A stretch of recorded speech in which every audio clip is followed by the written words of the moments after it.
भारत माता की वंदे वंदे। जय जय श्री राम, जय जय श्री राम। अयोध्यापती श्री रामचंद्र की।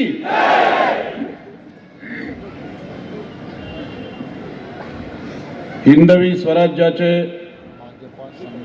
सरसंस्थापक, रयतेचे राजे छत्रपती शिवाजी महाराज, भारतीय घटनेचे शिल्पकार, महामानव भारतरत्न डॉक्टर बाबासाहेब आंबेडकर,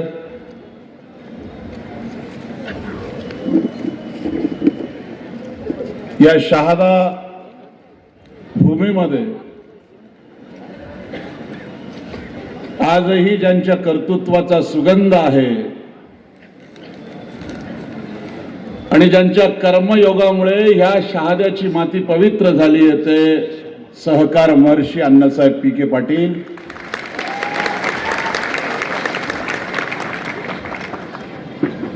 या सगळ्यांना अभिवादन करतो। मंचावर उपस्थित भारतीय जनता पार्टीचे आमचे ज्येष्ठ नेते आदरणीय डॉक्टर कांतीलालजी टाटिया, आदरणीय बापूसाहेब, ज्यांचं जोरदार आपण भाषण ऐकलं, ते आमच्या भगिनी हेमलताताई शितोळे, आणि नगराध्यक्ष पदाचे अत्यंत विनम्र, रोखठोक आणि प्रामाणिक उमेदवार। एवढे पक्ष बदलण्याचा विक्रम महाराष्ट्रात जर कुणी केला असेल तर अभिजित पाटील तुम्ही केला। म्हणजे काँग्रेस, राष्ट्रवादी, भाजप, आणखी काय,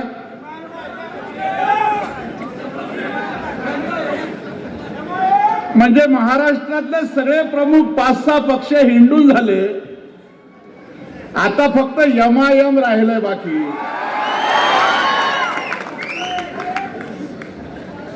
आणि उद्याचा पराभव झाल्यानंतर यांना यमायम सुद्धा आता पक्षात घेणार नाही, लक्षात ठेवा।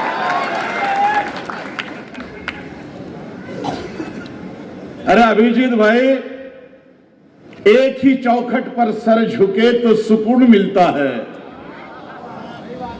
एक ही चौखट पर सर झुके तो सुकून मिलता है, भटक जाते हैं वो लोग जिनके हजारों खुदा होते हैं।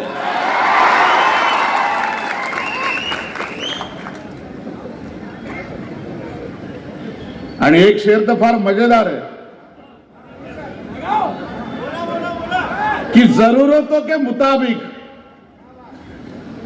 दुआ बदलते रहे, जरूरतों के मुताबिक दुआ बदलते रहे, ये लोग खुद नहीं बदले, खुदा बदलते रहे।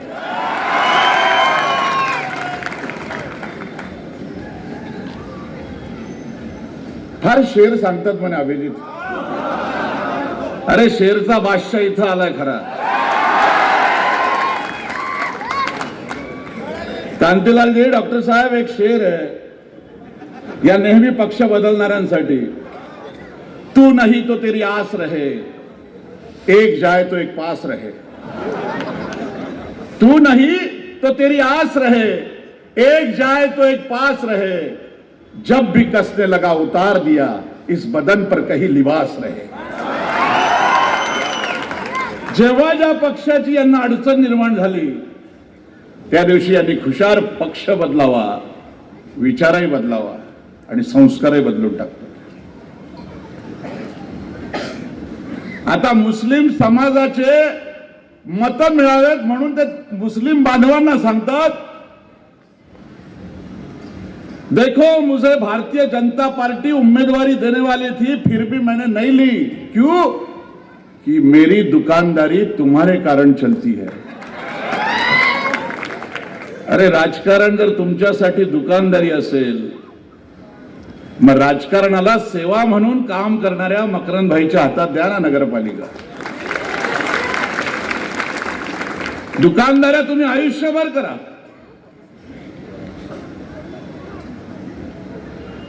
आणि इकडे हिंदू बांधवांना सांगायचं की मी निवडून आल्यानंतर भारतीय जनता पार्टीत प्रवेश करणार आहे. म्हणजे किती मूर्ख बनवण्याचं काम.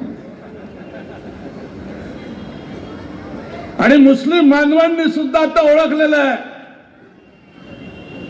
आणि हिंदू बांधवांचा तर या धूर्त माणसावर आता विश्वासच राहिलेला नाही. आणि म्हणून ही निवडणूक अण्णासाहेबांच्या घरातील, ज्या अण्णासाहेबांनी या शहादा तालुक्याचं नाव थेट भारतभर नेलं, खऱ्या अर्थाने त्यांच्या स्मृतींना अभिवादन करायचं असेल तर उद्याचं मत तुमचं कमळ या चिन्हावरच असलं पाहिजे. ही शपथ घेऊन तुम्ही या ठिकाणून जा. मी सगळ्या वक्त्यांचं भाषण ऐकलं, त्यातनं एकच अर्थ काढला की प्रत्येक ठिकाणी स्वार्थाशिवाय या माणसाकडे दुसरं कुठलंच गणित नाही, सूत्र नाही. चांगलं बोलतात म्हणे, अरे चांगलं तर मीही बोलतो 30 वर्षापासून.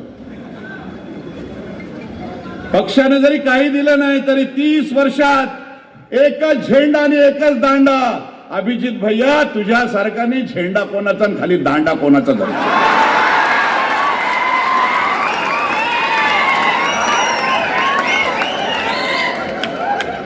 आणि जो दांडा अभिजित भैया तुम्ही धरलाय तो किती मजबूत आहे आम्हाला माहित आहे. पार लूज झालाय तो दांडा.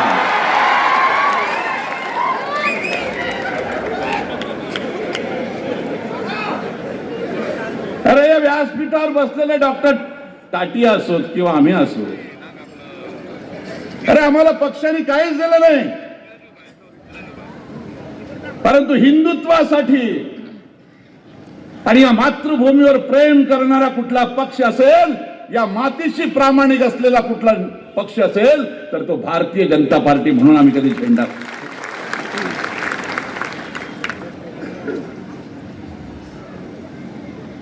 युगंधर युगपुरुष म्हणून ज्या नरेंद्र मोदी साहेबांकडे बघितलं जातं, पंतप्रधानांकडे, प्रत्येक भारतीयाची छाती फुलते. ज्याही देशात जातील तिथे त्यांचं भरघोस स्वागत होतं, स्टेडियम फुल होऊन जातात. आणि त्या नरेंद्र मोदींच्या बद्दल या मागच्या विधानसभेत का लोकसभेत कोणीतरी इतक्या खालच्या पातळीवर कोणी कम्युनिस्टांनी टीका केली आणि तिथे अभिजित पाटील टाळ्या वाजवतात. टाळ्या.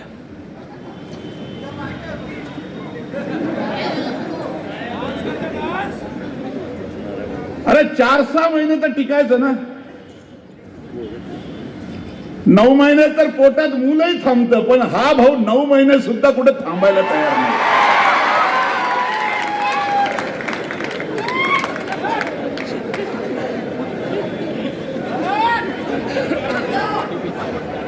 अरे चांगला गोरा गोमटा आहे, चांगलं बोलतो, उज्ज्वल भवितव्य होतं जर एकच झेंडा आणि एकच दांडा धरला असता तर. पण मकरंद भाई जे होतं ना ते चांगल्या करता होतं. तुमच्या 30 मिनिटाच्या भाषणातली सभ्यता मी बघत होतो, कारण मला शब्दांचं सामर्थ्य कळतं.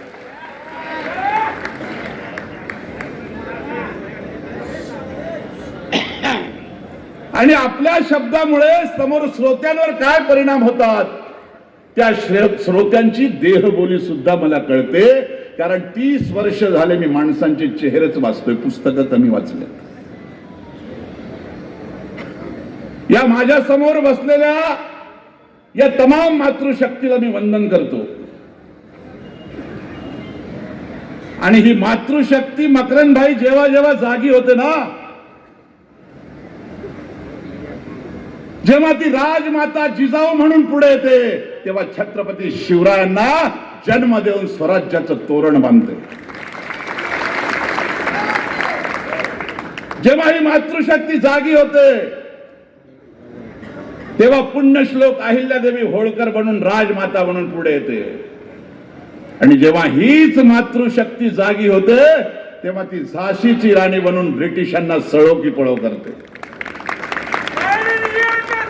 जेव्हा हीच मातृशक्ती जागी होते तेव्हा ती सावित्री ज्योती फुले बनून पुढे येते आणि महिलांना शिक्षणासाठी सगळ्या सोयी उपलब्ध करून देते. आणि जेव्हा हीच मातृशक्ती पुढे येते तेव्हा ती सोफिया कुरेशी बनून सिंदूर ऑपरेशन मध्ये थेट पाकिस्तानवर हल्ला करते.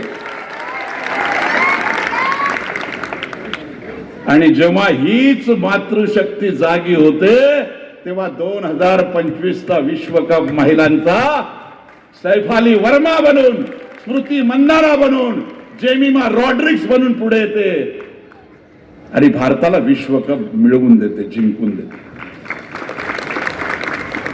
आणि ही मातृशक्ती जेव्हा महाराष्ट्राच्या 2024च्या निवडणुकीत जेव्हा लाडकी बहीण बनून पुढे येते तेव्हा आपल्या लाडक्या देवाभाऊला मुख्यमंत्री करते.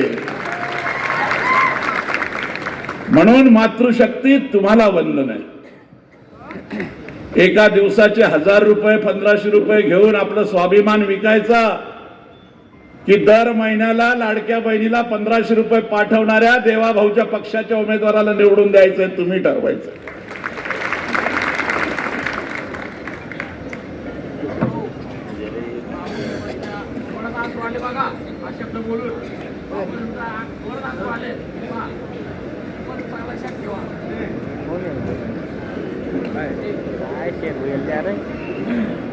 इतक्या लांबून बापूच्या डोळ्यातला आणि म्हणून या शहाद्याचं भवितव्य जर तुम्हाला बदलायचं असेल, या शहादा शहराचं चित्र आणि चरित्र जर तुम्हाला बदलायचं असेल तर मित्रांनो एक लक्षात ठेवा, प्रभू रामचंद्राचा पक्ष ज्याचा पक्ष आहे त्याच पक्षाचा उमेदवार निवडून आला पाहिजे.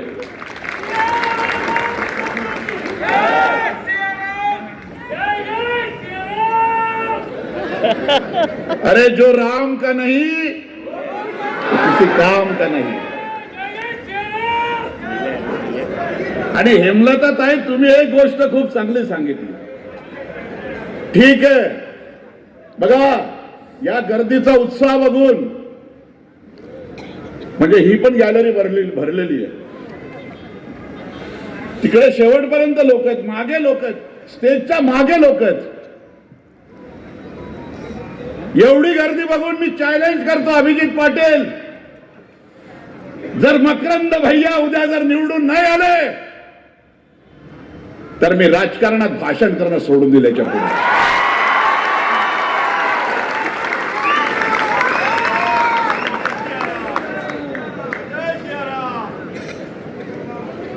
अरे लोकांना राग आहे तुमच्याविषयी, राग. तुमच्या वडिलांना ज्या भारतीय जनता पार्टीच्या कमळ चिन्हावर लोकांनी निवडून दिलं त्या पक्षाशी 5 वर्षात प्रतारणा.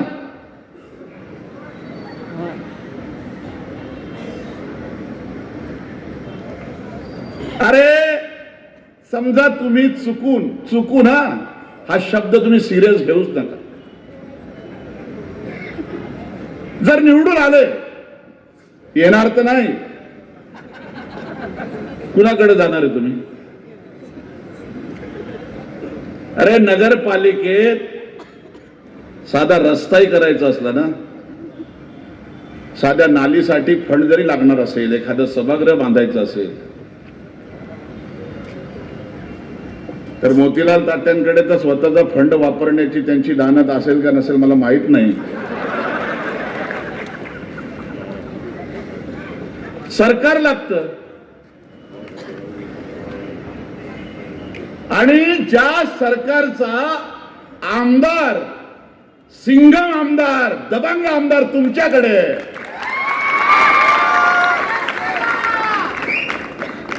ज्या सरकारचा पालकमंत्री तुमच्याकडे आहे,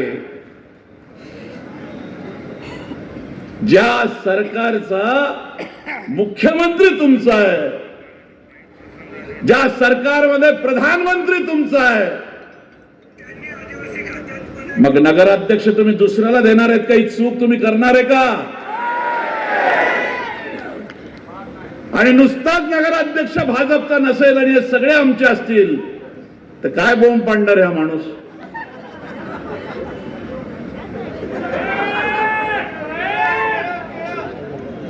आणि तुम्हालाही मकरंद भाई, अण्णा साहेबांची शपथ आहे, 5 वर्ष असं काम करून दाखवा. तुमच्या सोबत महाराष्ट्र सरकार आहे, केंद्रातलं सरकार आहे.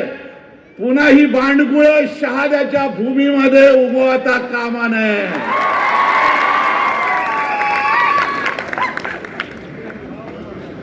या पुढच्या तरुणाईला एक आदर्श डोळ्यासमोर असला पाहिजे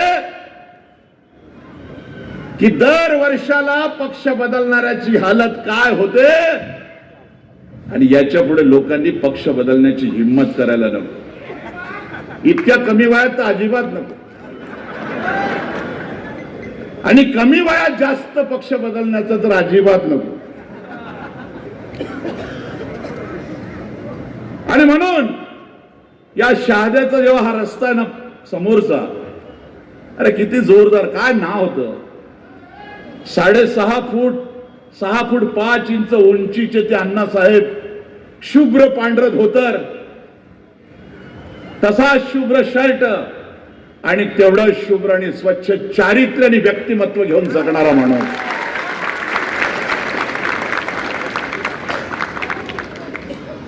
सहकार महर्षी म्हणून पूर्ण आशिया खंडात ज्या नेत्याचं नाव आहे, दिवंगत नेत्याचं अण्णासाहेबांचं, ते नाव अशा बांडगुळांच्या हातात सत्ता देऊन धुळीला मिळवू नका. आणि मुस्लिम बांधवांनो, मी तुम्हालाही विनंती करेल की तुमच्याही घरात सरकारचे भांडे आलेले आहेत, तुमच्याही कुटुंबात 1500 रुपये, तुमच्याही घरातल्या महिला आमच्या बहिणी आहेत. हा भेदभाव भारतीय जनता पार्टीच्या सरकारने कधीच केला नाही की फक्त हिंदूंच्या घरात 1500 रुपये गेले पाहिजे महिलांसाठी, मुसलमान आहे तर गेलं नको पाहिजे. हा भेदभाव केला नाही. आणि म्हणून जे सरकार तुम्हाला सगळ्या गोष्टींच्या सोयी सुविधा पुरवत आहे, अशा पक्षाच्या उमेदवाराच्या पाठीशी तुमनंही खडा रहने को ना इशल्ला.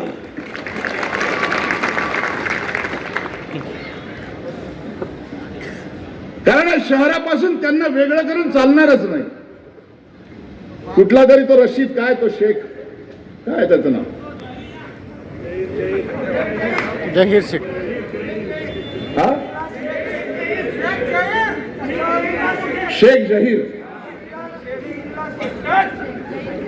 हाँ जहीर शेख, नाम में जहर है, क्या करेंगे.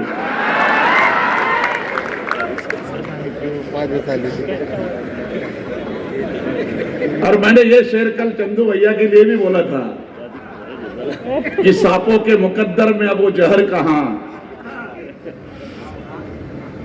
जो अभिजीत पाटिल बातों में उगलते हैं.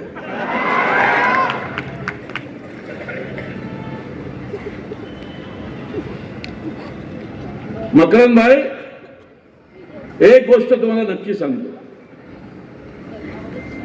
तुमच्या विजयी सभेत गुलाल उधळल्यानंतर तुम्ही मला विसरू नका बोलवायला.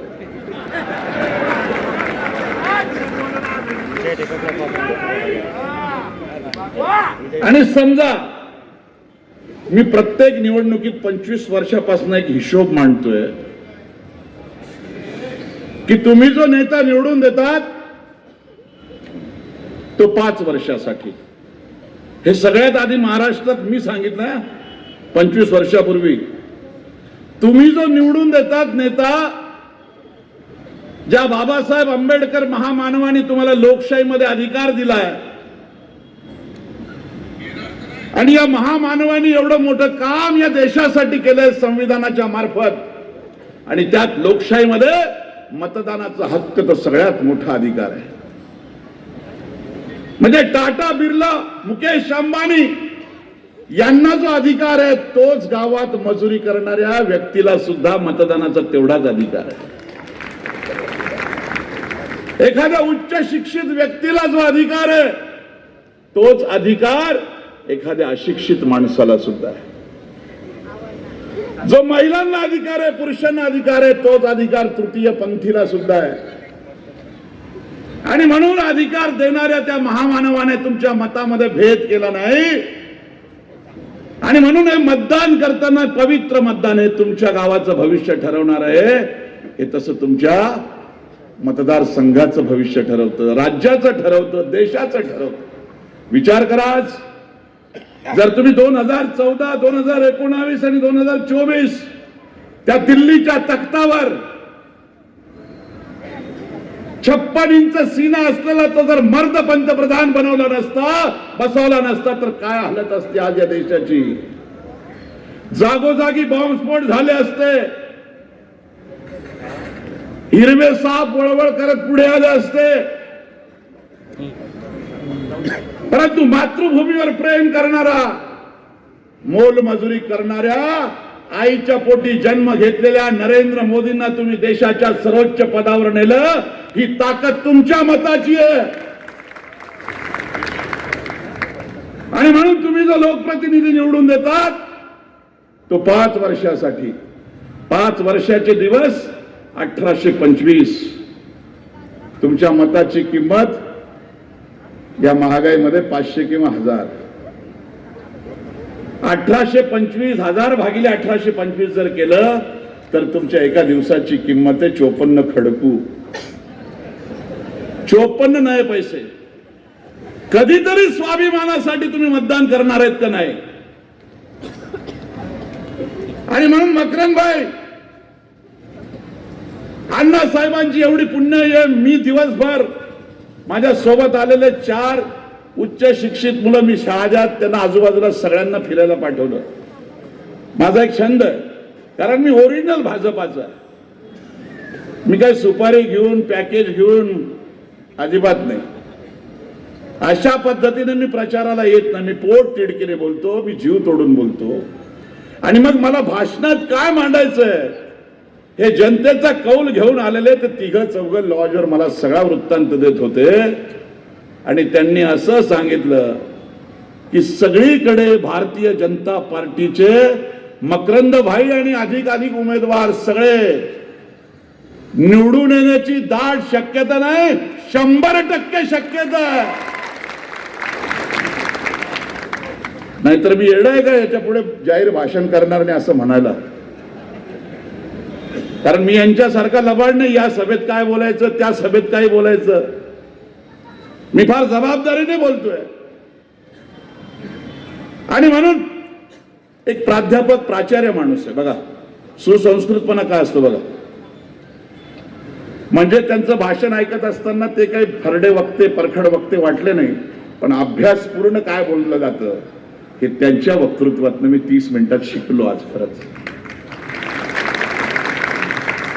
आणि बोलत असतानाही संयम आणि संस्कार काय पाळायचे असतात. अरे शब्द शस्त्र आहे आणि शब्द हे शास्त्र सुद्धा आहे. आणि म्हणून त्या शब्दांचा वापर कसा करायचा. त्यांच्या पत्नी जेव्हा बोलत होत्या तेव्हा मी नुकताच आलो होतो. म्हणजे तुमच्याकडे सत्तेचा तोरा नसताना सुद्धा इतकं बेताल वक्तव्य करण्याची जर तुम्हाला सवय असेल आणि चुकून जर तुमच्या हातात नगराध्यक्षपद लोकांनी दिलं, अरे तुम्ही शिवराळ भाषेशिवाय लोकांना बोलणारच नाही. एक मागे क्लिप बघितली मी, ती कोणती जैन, आवाज नाही करणे का काय ते,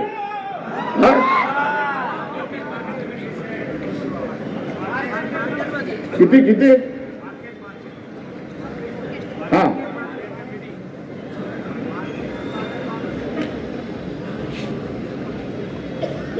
अरे ही काय भाषा आहे तुमची. एका जैन मारवाडी माणसाला जेवढा चेहरा चांगला आहे तेवढे शब्दही चांगले काढा तोंडातून.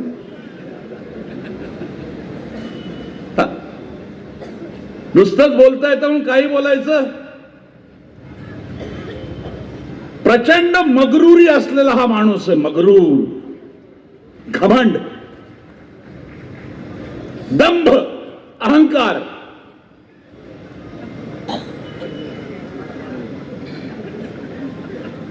आणि या सगळ्यांच्या सोबत अत्यंत पट्यारा.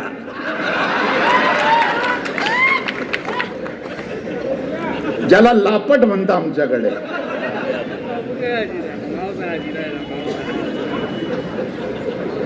अरे काही स्वाभिमान शिल्लक आहे का नाही?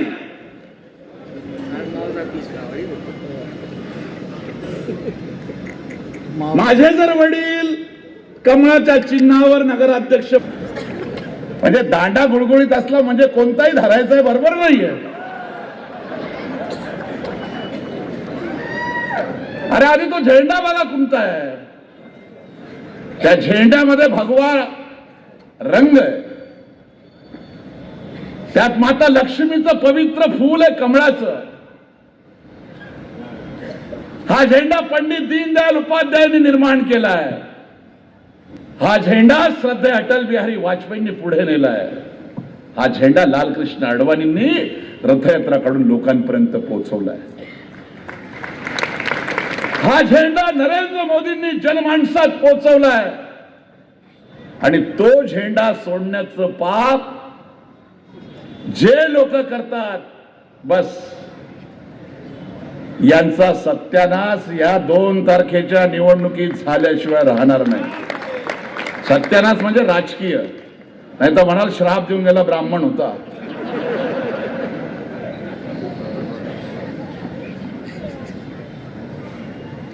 आणि काल एक शेर जो यांच्या गुरुसाठी मी बोललो ना, तो शेर यांच्यावर पण फिट बसतो की बने हैं जब से हकीम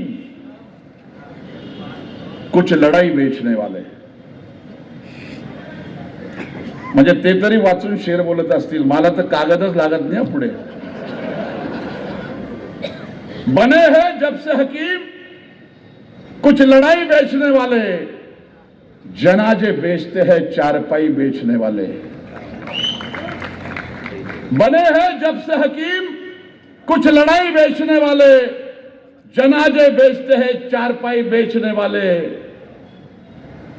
और ये अभिजीत भैया की बातों में मत आना, ये हलवाई है जहरीली मिठाई बेचने वाले.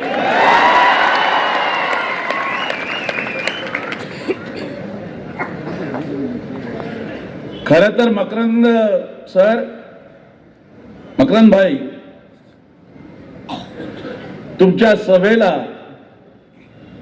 आणि शेवटच्या सभेला जिथं प्रचार संपतो त्या सभेला संजय शर्मा जिथं जातो ना, तिथं विजयाचा गुलाल उधळतो म्हणजे उधळतो. आणि याच्या साक्षीदार हेमलताताई आहेत, कांतीलालजी आहेत. शेवटचाच दिवस होता डॉक्टर विजय गावितांच्या सभेचा नंदुरबारला. आणि हे सगळे भामटे त्या विजय गावित साहेबांना पाडण्यासाठी एकत्र आले होते. गुरु और चेला.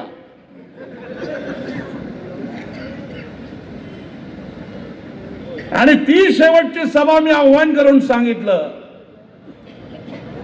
की जर विजय गावित साहेबांचा 1 लाख मताधिक्यापेक्षा अधिक मतांनी जर विजय नाही झाला तर राजकारणात संन्यास घेईल आणि दाढी काढून फिरेल, जी 35 वर्षापासून मी वाढवली आहे.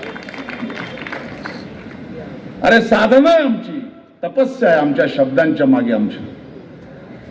हे काही पाठ करून येत ना आम्ही. म्हणजे मकरंद भाईवर काय बोलायचं, एक चॅप्टर वाचला आणि उद्या बोलायचं. अरे आयुष्यभर जे आम्ही केलंय काम, जी निष्ठा दाखवली आहे, जो प्रामाणिकपणा आहे, त्यातनं हे शब्द बाहेर येतात. आणि म्हणून मकरंद भाई,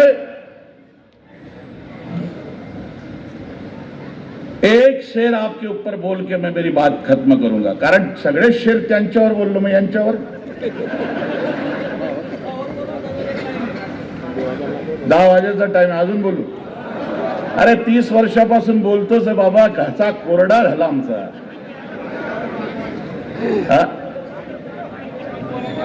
विजय सभेत बोलण्यासाठी काही मुद्दे असू द्या ना, सगळेच पत्ते आजच खोलून दाखवले तर त्या दिवशी काय उरणार आहे. आणि मकरंद भाई, जेव्हा आशीर्वाद, लोकांचं प्रेम, लोकांचा स्नेह, लोकांची आपुलकी, लोकांचा विश्वास राजकारणात ज्या व्यक्तीवर व्यक्त होतो ना, त्या माणसाला जगातली कोणतीच ताकद हरवू शकत नाही, लक्षात घ्या. आज अमेरिकेपासून तर चीन पासून सगळे देश प्रयत्न करतायत नरेंद्र मोदींना रोखण्याचा. खास करून मुस्लिम कंट्री, ख्रिश्चन देश हे सगळे प्रयत्न करतायत, पण नाही रोखू शकत कुणी. आणि म्हणून या शहाद्याच्या जनतेने आज शंखनाद केलाय. मकरंद भाईंना नगराध्यक्ष बनवायचा. पण तुम्हाला एक सांगतो, 1000, 2000, 3000चा लीड नको, मताधिक्य नको. द्यायचंच असेल तर इतकं मताधिक्य द्या की समोरच्या उमेदवाराचं डिपॉझिट जप्त झालं पाहिजे.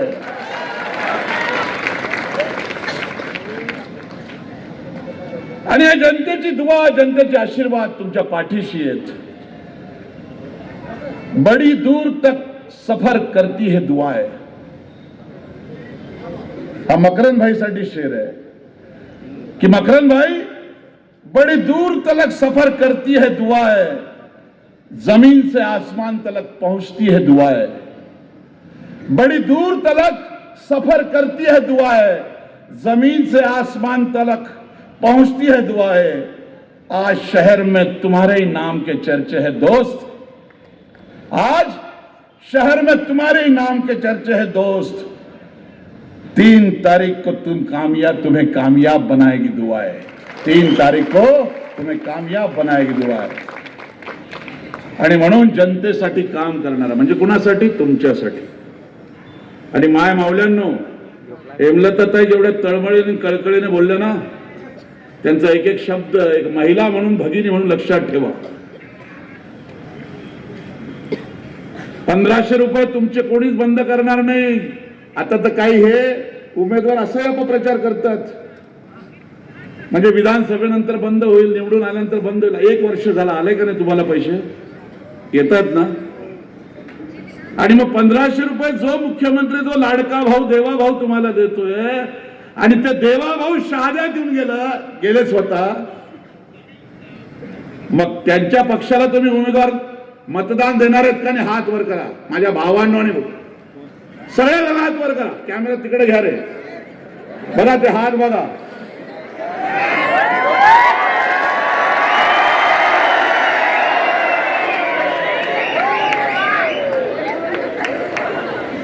आणि इतक्या शहाद्याच्या भूमीशी आणि शहाद्याच्या मातीशी आयुष्याचा अखेरचा श्वास फक्त या शहाद्यासाठी जगणाऱ्या सहकार महर्षी अण्णासाहेब पीके पाटलांचा मुलगा, पुतण्या जोय असेल, त्याला तुम्ही प्रचंड मतांनी विजयी करा. ही अण्णासाहेबांची तुम्हाला आण आहे, शपथ आहे. धन्यवाद. जय हिंद, जय महाराष्ट्र, जय श्रीराम.